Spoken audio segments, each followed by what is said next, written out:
Ay, mabuti naman. At tinupad nila ang kanilang pangako. Nagawa nilang palakihin si Shirley ng maayos doon sa Amerika. Narating na ni Shirley ang pangarap niya pagtapos siya ng kolehiyo, Jenny. Bukod pa dyan, gumanda siya, hindi ba?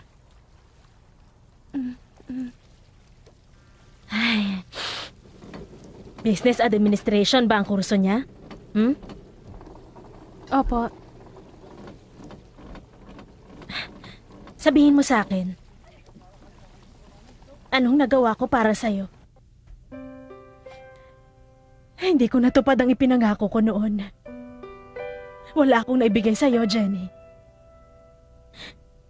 Hindi na kami dapat nagpalit ng anak noon ni Ma'am Catherine.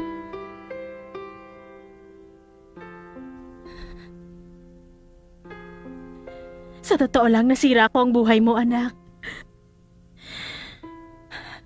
Huwag ka sanang magalit sa akin. Patawarin mo ako, anak, kung naghirap ka. Hindi ko ginustong mangyari yun, Jenny.